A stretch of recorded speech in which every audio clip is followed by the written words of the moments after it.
Hi, hello. My name is Patty Starr, and I'm here with Maisha Jarvis, our school counselor at Jarvis Middle School. Today is our discussion on teen alcoholism and teen bullying. Stay tuned for some important information that Miss Jarvis has for us. Okay, bye bye.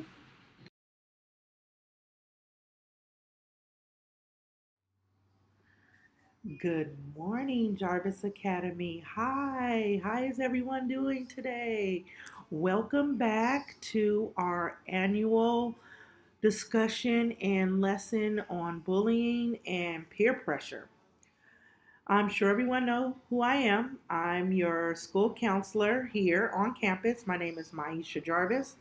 You should know me. I'm always on campus, saying hi to everyone, high fiving everyone, trying to get everyone motivated for the day and keeping the energy positive so that we can get through the day and get through this year and do what we have to do to succeed. Okay, here in the first section of this video, we have three friends who look like they're friends, but what is actually going on here may even surprise you.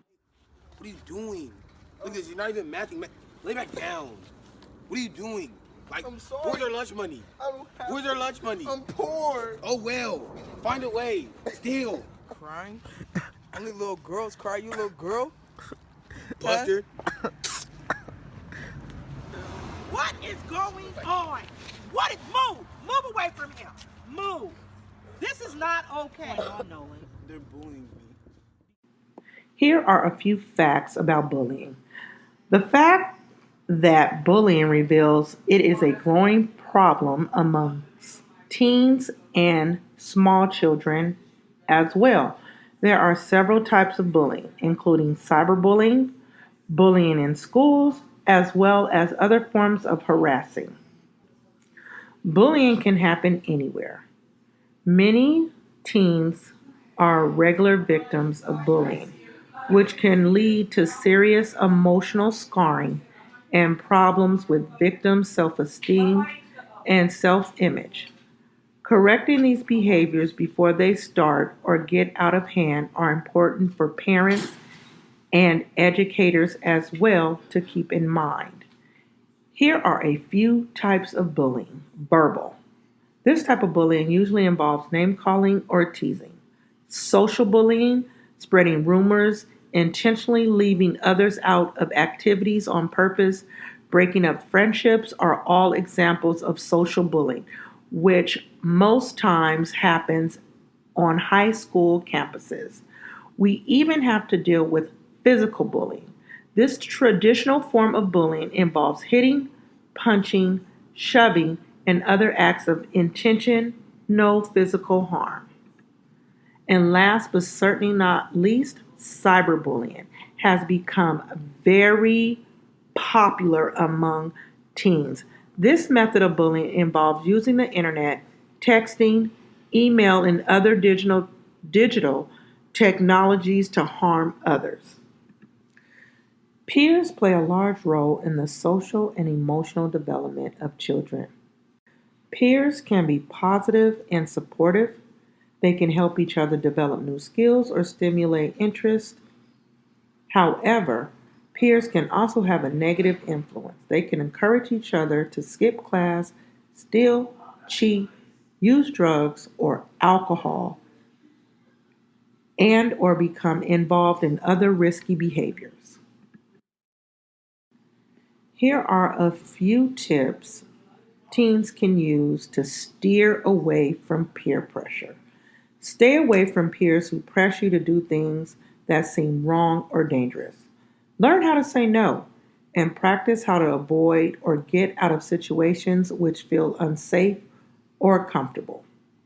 If you have a problem with peer pressure, talk to a grown up you trust, like a teacher or, of course, a school counselor.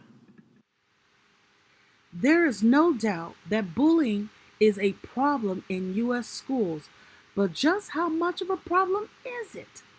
The latest bullying statistics reflect Bullying in real life as well as cyberbullying, the numbers relate to any bullying statistics are both shocking and disheartening. According to the U.S. Department of Health and Human Services anti-bullying website stopbullying.gov, bullying is defined as intentionally aggressive, usually repeated verbal, social, or physical behavior aimed at a specific person or group of people. Some bullying actions are considered criminal, such as harassment or hazing, but bullying alone is not illegal. And recent news stories abound with tales of cyberbullying where the target is harassed through social media or other technology that have unfortunately resulted in victims' suicide.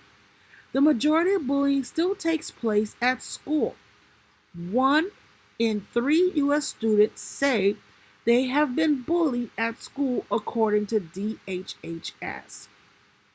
Approximately 160,000 teens reportedly skip school every day because they are bullied, and 1 in 10 teens drop out of school due to repeated bullying. 83% of girls and 79% of boys report being bullied either in school or online. Do you understand? Yes. India, do you understand? Shake hands. Here is the second clip: peer pressure. Let's see how quickly this escalates into something that you are not always prepared to happen. Hey, dude. What you guys doing? Studying. Remember that party we went to last week? Yeah. Y'all have more fun? Look what I got.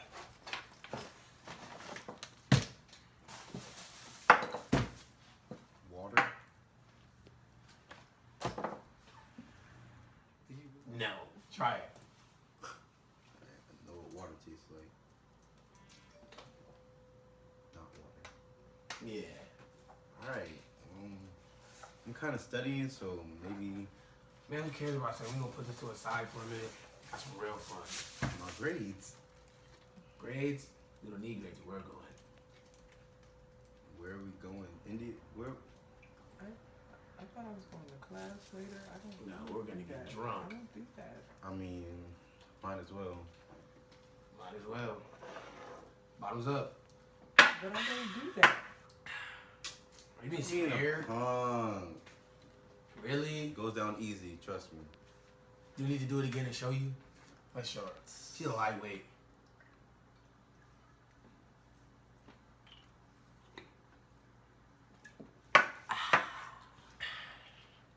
Now it's your turn. Hurry up. Do it.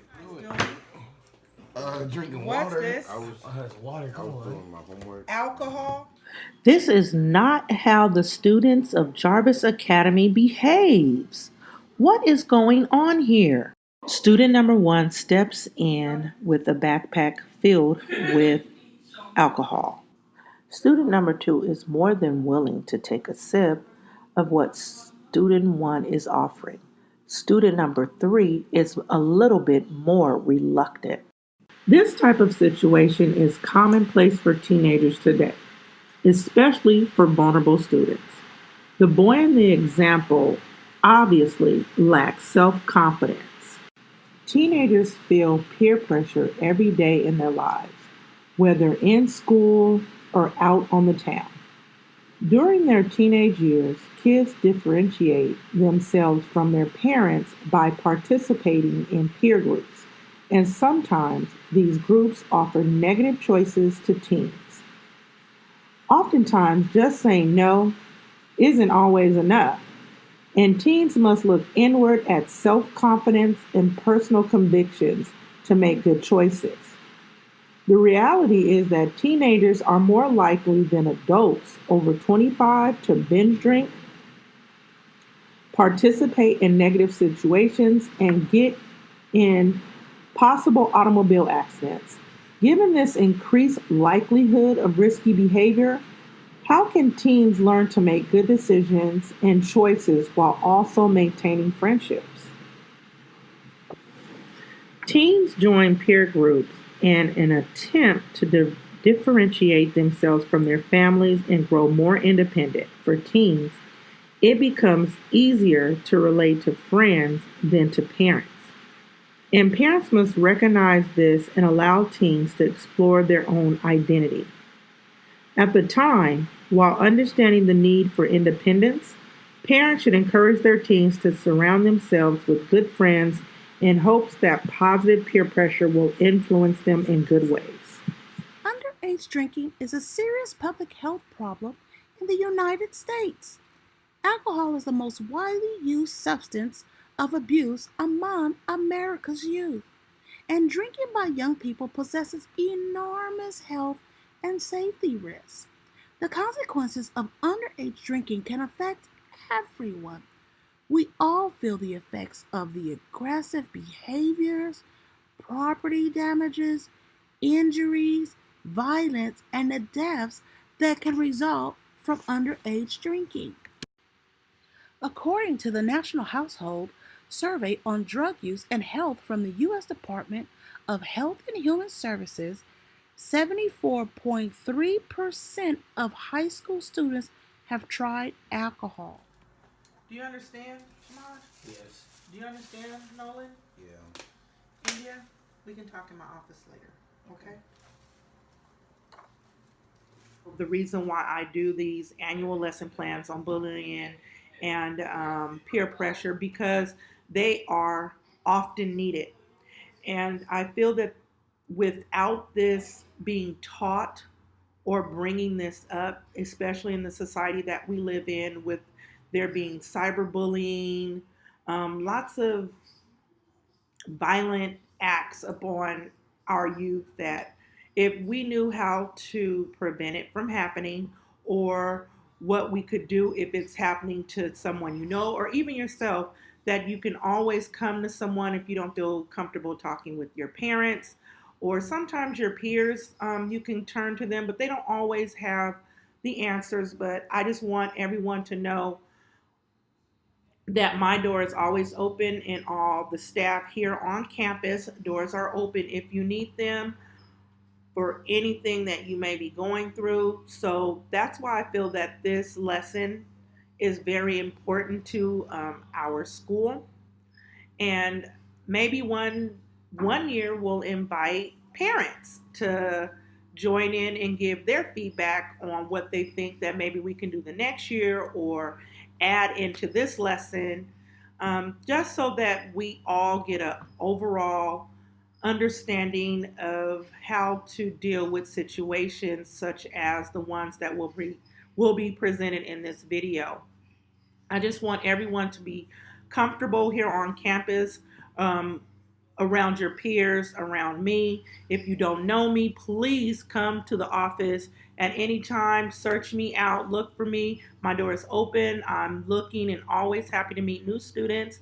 I want you to be comfortable with me, and I want us to build a relationship and a rapport, so that if at any time you are feeling some type of way about what's going on, in even at home, at school, that you can come and speak to me about what's going on, and I will do my best to get you through that situation.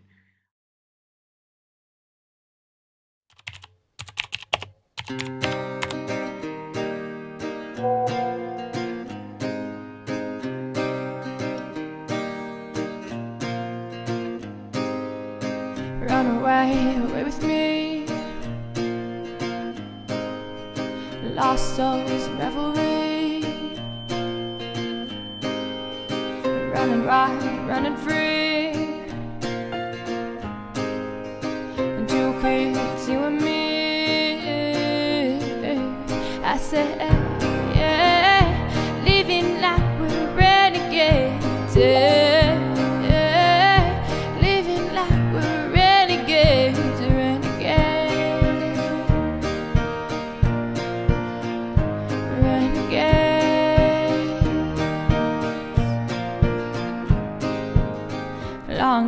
the pioneers,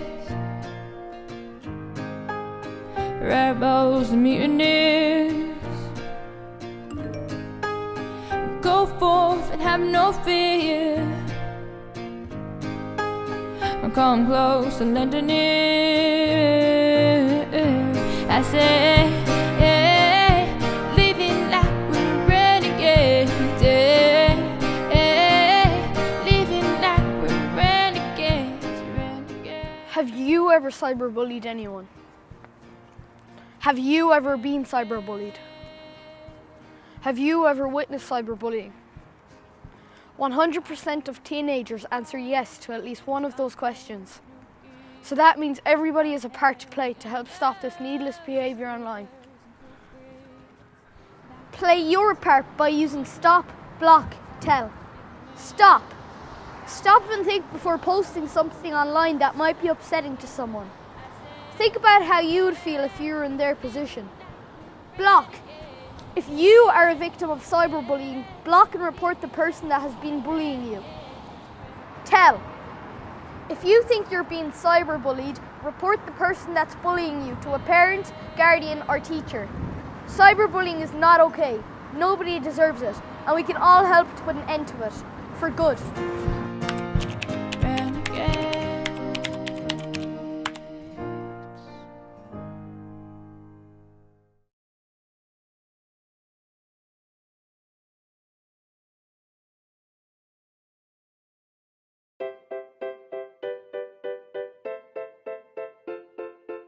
Whether you're in school or not, you're probably under a lot of pressure. Not just from all the studying and those piles of homework, but pressure from other kids. Pressure to have sex, or cheat, or maybe it's to smoke or take drugs. Of course, you know what they want you to do is bad, but at times you may feel like you're missing out if you don't join them. You're not alone. Since the world began, young people have been dealing with peer pressure. But it doesn't mean you have to give in. The Bible has some good advice. Exodus 23:2 tells us not to just follow after the crowd. In other words, don't do something just because everyone else is doing it. Instead, be your own person. How do you get the strength to stand up to peer pressure? Here are 4 steps that can help. First, keep on the lookout for moral dangers and identify any situations where you might be pressured to do something wrong. If you see trouble coming your way, don't walk right into it. Find another route and avoid the problem. The second step, stop and take the time to think. Think about the consequences before you give in to peer pressure. In Proverbs 14:15, the Bible says, smart people watch their step. So don't just jump in and do what others say.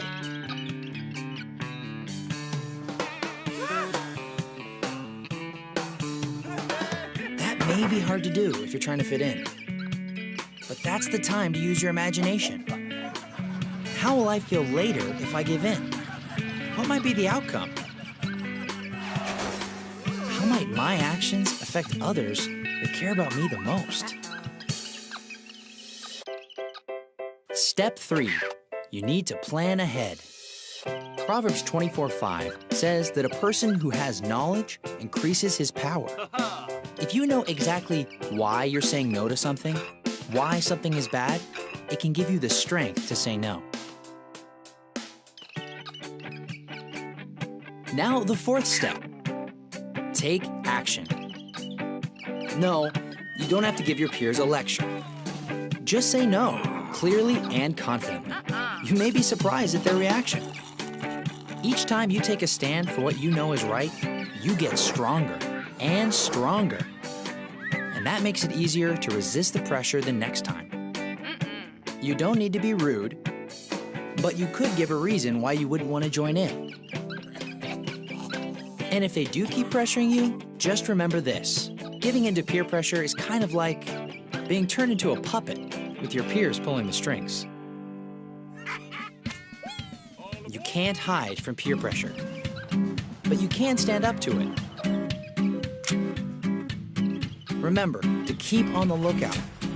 Think about the consequences. Plan ahead and take action.